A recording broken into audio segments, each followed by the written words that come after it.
To keep it up, इसको जारी रखना। Just learn to be successful in life, कि जिंदगी में कामयाब कैसे होना है। तुम्हें ये किसने बोला है कि तुम बेकार हो? तुम्हारी सोच बेकार है, तुम्हारे देखे गए ख्वाब बेकार हैं। ख्वाब आपको किस लिए दिखाए गए हैं कि जल्द से जल्द आप जिंदगी में कामयाब हो जाएं। डिस्काउंट करना है तो अपनी प्रोडक्ट्स को करो, डिस्काउंट करना है तो अपनी सर्विसेज को करो। What never ever ever ever discount your dreams।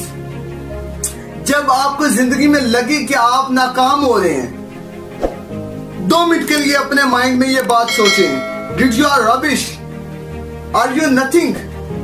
क्या तुम कचरा हो? तुम कुछ भी नहीं हो। कचरे की भी भाई हफ्ते के बाद सुनी जाती है, कचरे को भी उठा लिया जाता है। आप क्या कर रहे हैं? किसने बोला है कि तुम बेकार हो? तुम्हारी सोच बेकार है, तुम्हारे ख्वाब बेकार हैं। तुम बिल्कुल राइट चल रहे हो। जिंदगी में कामयाब होना है तो इन चीजों को मत इग्नोर करना।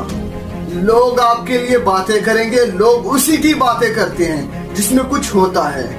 Good to keep it up, इसको जारी रखना। Just learn to be successful in life, कि जिंदगी में कामयाब कैसे होना है।